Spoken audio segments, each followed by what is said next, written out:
ನಮ್ಮ ನಮ್ಮ ಒಂದು ರಿಪಬ್ಲಿಕ್ ಕನ್ನಡದ ಒಂದು ಧ್ಯೇಯ ಅಜೆಂಡಾ ಅಂತಂದರೆ ನೇರ ಮಾತು ಕಣ್ಣಲ್ಲಿ ಕಣ್ಣಿಟ್ಟು ಅಂತೇಳಿ.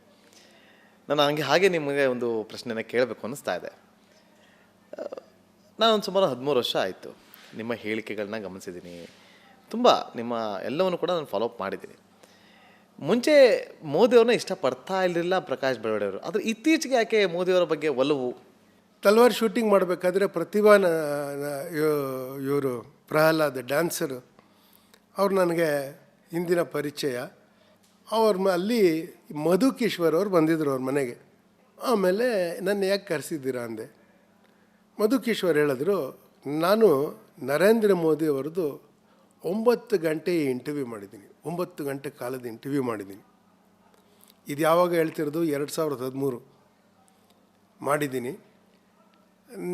ನಾನು ಪ್ರತಿಭಾ ನನಗೆ ಹೇಳಿದ್ರು, ನೀವು ಚೆನ್ನಾಗಿ ಆಲೋಚನೆ ಮಾಡಿ ಎಡಿಟ್ ಮಾಡೋಕ್ಕಾಗುತ್ತಂತೆ, ನಿಮಗೆ ಜರ್ನಲಿಸಮ್ ಎಕ್ಸ್ಪೀರಿಯನ್ಸು ಇದೆಯಂತೆ, ನೀವು ಅದನ್ನು ಕರೆಕ್ಟಾಗಿ ಒಂದು 5-6 ಎಪಿಸೋಡಿಗೆ ಕಟ್ ಮಾಡಿಕೊಡ್ತೀರಾ ಅಂದರು. ನಾನು ಹೇಳಿದೆ, ನಾನು ಮಾಡೋದಿಲ್ಲ, ಯಾಕೆಂದರೆ ನಾನು ನರೇಂದ್ರ ಮೋದಿ ಅವರ ವಿರೋಧಿ ನಾನು. ಅವರೇನಂದ್ರು ಅಂದರೆ, ನೋಡಿ ನಾನು ನಿಮ್ಮ ಜೊತೆ ಮಾತಾಡಿದಾಗ ನನಗೇನು ಅನಿಸುತ್ತೆ, ನೀವು ಪ್ರಾಮಾಣಿಕರು ಅಂತ ನನಗನ್ಸುತ್ತೆ, ನಿಮ್ಮ ಮಾತು ನಾನು ಒಪ್ಪೋದಿಲ್ಲ. ನಾನು ನಿಮಗೊಂದು ಚಾಲೆಂಜ್ ಹೇಳ್ತೀನಿ, ನಾನು ನಿಮಗೆ ಮೆಟೀರಿಯಲ್ ಕೊಡ್ತೀನಿ. ಈಗ ಹೋದ್ರ ಇದು ಟ್ರೈನ್ಗೆ ಇದು ಬೆಂಕಿ ಹಚ್ಕೊಂಡಿದ್ದು, ನಂತರ 3 ದಿನ ನಡೆದಿದ್ದು ಗಲಭೆ, ಅದರದ್ದೆಲ್ಲ ನಾನೇ ನಿಮಗೆ ಕೊಡ್ತೀನಿ, ನೀವು ಅದನ್ನು ಓದಿ ತಿಳ್ಕೊಳ್ಳಿ. ನೀವು ಅಷ್ಟಾದ ಮೇಲೂ ನರೇಂದ್ರ ಮೋದಿ ತಪ್ಪಿತಸ್ಥ ಅಂತ ನಿಮ್ಮ ಮನಸ್ಸಲ್ಲಿದ್ದರೆ ನೀವು ನನಗೆ ಬಂದು ನನ್ನ ಕನ್ವಿನ್ಸ್ ಮಾಡಿ, ನೀವು ಕನ್ವಿನ್ಸ್ ಆದರೆ ನಾನು ಬದಲಾಗ್ಬಿಡ್ತೀನಿ. ಆದರೆ ನಿಮ್ಮಲ್ಲಿ ಏನು ಜವಾಬ್ದಾರಿ ಇದೆ ಅಂದರೆ, ನಿಮಗೆ ನಿಮಗೆ ನಾನು ಹೇಳಿದ ಕನ್ವಿನ್ಸ್ ಆಯಿತು ಅಂತಂದರೆ ನೀವು ಪಬ್ಲಿಕ್ಕಾಗಿ ಒಪ್ಕೋಬೇಕು ಅಂದರು. ನೀವು ಹೇಳ್ದಂಗೆ ಅವ್ರಿಗೆ ಹೇಳಿದೆ ನಾನು. ಸತ್ಯವನ್ನು ಒಪ್ಕೊಳ್ಳೋದಕ್ಕೆ ಏನು ಕಷ್ಟ ಇದೆ ಅಂದೆ. ಆಮೇಲೆ ನೀವೇನು ಕೊಡಬೇಕಾಗಿಲ್ಲ, ನಾನು ಹಳೆ ಜರ್ನಲಿಸ್ಟು, ನನಗೆ ಹೆಂಗೆ ಮಾಹಿತಿ ಸಂಗ್ರಹ ಮಾಡಬೇಕು ಅಂತ ನನಗೆ ಗೊತ್ತಿದೆ ಅಂದ್ಬಿಟ್ಟು ನಾನೊಂದು 2-3 ತಿಂಗಳು ಆ ಕೇಸನ್ನೆಲ್ಲ ಸ್ಟಡಿ ಮಾಡಿದೆ ನಾನು. ಅವರು ಮೊದಲು ಫ್ಯಾಕ್ಸ್ ಕಳಿಸಿದ್ದು ಜಾರ್ಜ್ ಫರ್ನಾಂಡಿಸ್ಕಿಂದ ಹಿಡಿದು, ನಿಮ್ಗೆ ಅದೆಲ್ಲ ಗೊತ್ತಿಲ್ಲ ಆಯಿತಾ, ಅಲ್ಲಿಂದ ಸ್ಟಡಿ ಮಾಡಿದೆ ನಾನು. ನನಗೆ ನಾ ಪೇಪರ್ ಓದಿ ಕೆಟ್ಟೆ ಅಂತ ಅಂದ್ಕೊಂಡೆ ನಾನು, ಆಯಿತಾ. ಅಂದ್ಬಿಟ್ಟು ನಾನು 2013 ನಾನು ಪಬ್ಲಿಕ್ಕಾಗೆ ಫೇಸ್ಬುಕ್ಕಲ್ಲಿ ನರೇಂದ್ರ ಮೋದಿ ಅವ್ರಿಗೆ ಓಪನ್ ಆಗಿ ಸಪೋರ್ಟ್ ಮಾಡೋಕ್ಕೆ ಪ್ರಾರಂಭ ಮಾಡಿದೆ.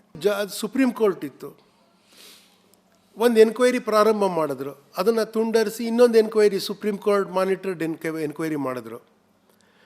ಆ ಟೈಮಲ್ಲಿ ನರೇಂದ್ರ ಮೋದಿ ಗುಜರಾತಲ್ಲಿ CM ಆಗಿದ್ದರು. ಅವರು ಚುನಾವಣೆಗೆ ನಿಲ್ಲದೇ ಇರೋಂಗೆ ಏನಾದ್ರು ಮಾಡ್ಬೋದಾಗಿತ್ತು, ಕಾನೂನನ್ನು ಬದಲಾಯಿಸ್ಬೋದಾಗಿತ್ತು, ಸುಪ್ರೀಂ ಕೋರ್ಟಿಂದ ಸೇರಿ ಅವ್ರಿಗೆ ಬೇಕಾಗಿರೋ ಥರ ಜಡ್ಜ್ಮೆಂಟ್ನ ತರಿಸ್ಕೊಳ್ಳೋ ಪ್ರಯತ್ನ ಏನಾದ್ರು ಮಾಡ್ಬೋದಾಗಿತ್ತು. ಪಾರ್ಲಿಮೆಂಟ್ಗೇನು ಮಾಡೋಕ್ಕಾಗಿಲ್ಲ, ಸುಪ್ರೀಂ ಕೋರ್ಟ್ಗೇನು ಮಾಡೋಕ್ಕಾಗಿಲ್ಲ, ಏನೂ ಪ್ರೂವ್ ಮಾಡೋಕ್ಕಾಗಿಲ್ಲ. ಅಂದಮೇಲೆ ಜನರ ಮೇಲೆ ಜವಾಬ್ದಾರಿ ಹೊರಿಸಿ ನಂಬಿಕೆಯ ಮೇಲೆ ಮಾತ್ರ ನೀವು ಹೇಳೋದು ಸರಿ ಅಂತಂದರೆ ಹೇಗೆ ನಡೆಯುತ್ತೀರಿ ಹೇಳಿ.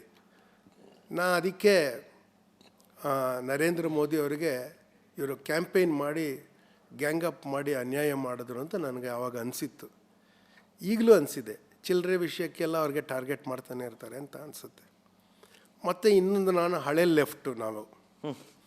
ಲೆಫ್ಟ್ ಅಂದರೆ ಏನು ನೋಡ್ರಿ, ಸರ್ಕಾರ ಬಡವರಿಗಿರಬೇಕು, ಅದರ ಕಟ್ಟ ಕಡೆಯ ವ್ಯಕ್ತಿಗೆ ಸರ್ಕಾರ ನಿಲ್ಲಬೇಕು, ಸರ್ಕಾರದ ಯೋಜನೆಗಳು ರೀಚ್ ಆಗಬೇಕು. ಈಗ ಕೋವಿಡ್ ವ್ಯಾಕ್ಸಿನ್ ಎಲ್ಲರಿಗೂ ತಲುಪದೆ ಹೋಗಿದ್ದಾರೆ, ಏನು ಕಥೆ ಆಗಿರ್ತಿತ್ತು ಯೋಚನೆ ಮಾಡಿ. ಬಡವರಿಗೆ ಇದು ಬದುಕು ಸಾವಿನ ಪ್ರಶ್ನೆ ಆಗುತ್ತೆ. ಅದಕ್ಕೆ ಸರ್ಕಾರ ಕಟ್ಟ ಕಡೆಯ ವ್ಯಕ್ತಿಗೆ ನಿಲ್ಲಬೇಕು, ನಮ್ಮಂಥವ್ರಿಗಲ್ಲ. ಶ್ರೀಮಂತವ್ರಿಗಂತೂ ಅಲ್ವೇ ಅಲ್ಲ ನನ್ನ ಪ್ರಕಾರ. ಮೋದಿಯವರು ನನ್ನ ಪ್ರಕಾರ ನಮ್ಮ ಹಳೆ ಲೆಫ್ಟ್ ಅವರು, ಯಾಕೆಂದರೆ ಅವರು ಸರ್ಕಾರದ ಯೋಜನೆಗಳನ್ನ ಮೊದಲು ಆದ್ಯತೆ ಕೊಟ್ಟು ಜನರಿಗೆ ಅಂತ ಮಾಡ್ತಾರವರು ಅಂತ ನನಗನ್ಸುತ್ತೆ. ಇವ್ರು ಯಾರೂ ಮಾಡಿಲ್ದಿರೋ ಕೆಲಸ ಅವ್ರು ಮಾಡಿದ್ದಾರೆ ಅಂತಲೂ ಅನಿಸುತ್ತೆ.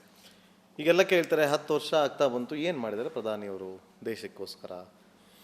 ನನ್ನ ಟಾಪ್ ಲಿಸ್ಟಲ್ಲಿ ನಾನು ಕರೆಕ್ಟ್ ಆದ್ಯತೆ ಪ್ರಕಾರ ಹೇಳದೇ ಇರ್ಬೋದು, ನೆನಪು ಬಂದಂಗೆ ಹೇಳ್ತೀನಿ ನೋಡಿ. ಭಾರತದಲ್ಲಿ ಏರ್ ಪೊಲ್ಯೂಷನ್ ಇದೆಯಲ್ಲ ತುಂಬ ಜಾಸ್ತಿ ಇದೆ. ನಿಮ್ಮ TV ಮಾಧ್ಯಮದವ್ರ ಪ್ರಕಾರ ಏರ್ ಪೊಲ್ಯೂಷನ್ ಅಂದರೆ ಡೆಲ್ಲಿಲಿ ಆಗೋದು, ಬೆಂಗಳೂರಿನಲ್ಲೂ ಆಗೋದು, ಅದೇ ಏರ್ ಪೊಲ್ಯೂಷನ್. ನೀವು ಹೇಳೋದು 62% of air pollution in India is indoor air pollution, ಗೊತ್ತಾಯ್ತಾ?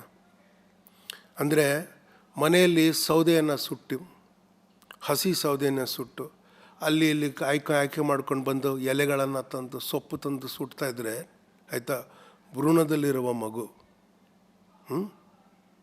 ಭ್ರೂಣದ ಮಗು, ಮತ್ತು ಮನೇಲಿ ಚಿಕ್ಕ ಮಕ್ಕಳು, ಅಡುಗೆ ಮಾಡ್ತಾ ಇರೋ ತಾಯಿ, ಎಲ್ರಿಗೂ ಕಾಯಿಲೆ ಬರುತ್ತೆ. ಅದಕ್ಕೆ ಬಡವರಿಗೆ ಸಿಲಿಂಡರ್ನ ತಲುಪಿಸಿದ್ರು. ಸಿಲಿಂಡರ್ ತಲುಪಿಸಿದ್ದಾರೆ, ಆ ಸಿಲಿಂಡರ್ಗೆ ದುಡ್ಡು ಕೊಡೋರು ಯಾರು ಅಂತ ಕೇಳಿದ್ರು. ಅವ್ರು ಹೇಳಿದ್ದಾರೆ ಸಬ್ಸಿಡಿನ ನೀವು ಹಿಂದೆ ಎಲ್ಲರೂ ತೊಗೋಬೇಡಿ ಸಬ್ಸಿಡಿ ಅಂತ ಹೇಳಿದ್ದಾರೆ. ಅವ್ರು ಹೇಳಿದ್ದು ನಾವು 1 ತಿಂಗಳಲ್ಲಿ ನಮ್ಮ ಮನೇಲಿ ನಾವು ಸರೆಂಡರ್ ಮಾಡ್ಕೊಂಡ್ವಿ ನಾವು ಅದನ್ನು ಸಬ್ಸಿಡಿದು.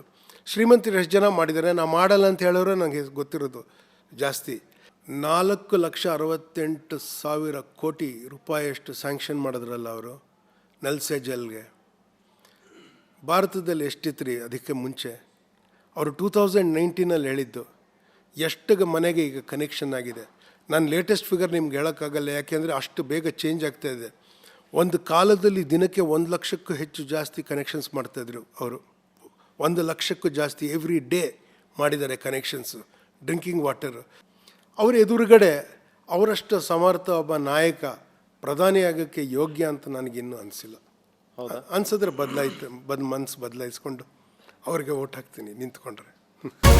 ರಿಪಬ್ಲಿಕ್ ವರ್ಲ್ಡ್ ಆ್ಯಪ್ ಇದು ಕೇವಲ ಅಪ್ಲಿಕೇಶನ್ ಅಲ್ಲ, ಸಮಗ್ರ ಸುದ್ದಿಗಳ ಸಂಪರ್ಕ ಮಾರ್ಗಕ್ಕೆ ಕ್ರಾಂತಿಕಾರಿ ಬದಲಾವಣೆ. ರಿಪಬ್ಲಿಕ್ ವರ್ಲ್ಡ್ ಆ್ಯಪ್ ಕೇವಲ ಸುದ್ದಿ ಅಪ್ಲಿಕೇಶನ್ ಪರಿಚಯಿಸ್ತಾ ಇಲ್ಲ, ಬದಲಾಗಿ ಡಿಜಿಟಲ್ ಸುದ್ದಿ ಬಳಕೆಯ ಹೊಸ ಯುಗಕ್ಕೆ ನಾಂದಿ ಹಾಡ್ತಾ ಇದೆ.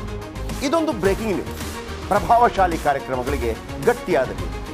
ಇಲ್ಲಿ ಕೇವಲ ತಾಜಾ ಸುದ್ದಿ, ಅದರ ನೇರ ಪ್ರಸಾರ ಮತ್ತು ಚರ್ಚೆಗಳಿಗೆ ಮಾತ್ರ ಅವಕಾಶ. ರಿಪಬ್ಲಿಕ್ ವರ್ಲ್ಡ್ ಆ್ಯಪ್ ಡೌನ್ಲೋಡ್ ಮಾಡಿಕೊಳ್ಳಿ. ಗೂಗಲ್ ಪ್ಲೇಸ್ಟೋರ್ ಮತ್ತು ಆಪಲ್ ಆ್ಯಪ್ ಸ್ಟೋರ್ನಲ್ಲಿ ಲಭ್ಯವಿದೆ. ರಿಪಬ್ಲಿಕ್ ವರ್ಲ್ಡ್ ಆ್ಯಪ್ ಇದು ಕೇವಲ ಅಪ್ಲಿಕೇಶನ್ ಅಲ್ಲ, ಸಮಗ್ರ ಸುದ್ದಿಗಳ ಸಂಪರ್ಕ ಮಾರ್ಗಕ್ಕೆ ಕ್ರಾಂತಿಕಾರಿ ಬದಲಾವಣೆ. ರಿಪಬ್ಲಿಕ್ ವರ್ಲ್ಡ್ ಆ್ಯಪ್ ಕೇವಲ ಸುದ್ದಿ ಅಪ್ಲಿಕೇಶನ್ ಅನ್ನ ಪರಿಚಯಿಸುತ್ತಿಲ್ಲ, ಬದಲಾಗಿ ಡಿಜಿಟಲ್ ಸುದ್ದಿ ಬಳಕೆಯ ಹೊಸ ಯುಗಕ್ಕೆ ನಾಂದಿ ಹಾಡುತ್ತದೆ. ಇದೊಂದು ಬ್ರೇಕಿಂಗ್ ನ್ಯೂಸ್, ಪ್ರಭಾವಶಾಲಿ ಕಾರ್ಯಕ್ರಮಗಳಿಗೆ ಗಟ್ಟಿಯಾದ ವೇದಿಕೆ. ಇಲ್ಲಿ ಕೇವಲ ತಾಜಾ ಸುದ್ದಿ, ಅದರ ನೇರ ಪ್ರಸಾರ ಮತ್ತು ಚರ್ಚೆಗಳಿಗೆ ಮಾತ್ರ ಅವಕಾಶ. ರಿಪಬ್ಲಿಕ್ ವರ್ಲ್ಡ್ ಅಪ್ಲಿಕೇಶನ್ ಈಗ ಲೈವ್ ಆಗಿದೆ. ಈಗಲೇ ಡೌನ್ಲೋಡ್ ಮಾಡಿ.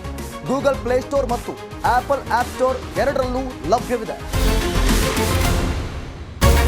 ರಿಪಬ್ಲಿಕ್ ವರ್ಲ್ಡ್ ಆ್ಯಪ್ ಇದು ಕೇವಲ ಅಪ್ಲಿಕೇಶನ್ ಅಲ್ಲ, ಸಮಗ್ರ ಸುದ್ದಿಗಳ ಸಂಪರ್ಕ ಮಾರ್ಗಕ್ಕೆ ಕ್ರಾಂತಿಕಾರಿ ಬದಲಾವಣೆ. ರಿಪಬ್ಲಿಕ್ ವರ್ಲ್ಡ್ ಆ್ಯಪ್ ಕೇವಲ ಸುದ್ದಿ ಅಪ್ಲಿಕೇಶನ್ ಅನ್ನ ಪರಿಚಯ ಮಾಡ್ತಾ ಇಲ್ಲ, ಬದಲಾಗಿ ಡಿಜಿಟಲ್ ಸುದ್ದಿ ಬಳಕೆಯ ಹೊಸ ಯುಗಕ್ಕೆ ನಾಂದಿ ಹಾಡ್ತಾ ಇದೆ. ಇದೊಂದು ಬ್ರೇಕಿಂಗ್ ನ್ಯೂಸ್, ಪ್ರಭಾವಶಾಲಿ ಕಾರ್ಯಕ್ರಮಗಳಿಗೆ ಗಟ್ಟಿಯಾದ ವೇದಿಕೆ. ರಿಪಬ್ಲಿಕ್ ವರ್ಲ್ಡ್ ಅಪ್ಲಿಕೇಶನ್ ಈಗ ಲೈವ್ ಆಗಿದೆ. ಗೂಗಲ್ ಪ್ಲೇಸ್ಟೋರ್ ಮತ್ತು ಆಪಲ್ ಆಪ್ ಸ್ಟೋರ್ ಎರಡರಲ್ಲೂ ಲಭ್ಯವಿದೆ. ಈಗಲೇ ಡೌನ್ಲೋಡ್ ಮಾಡಿ.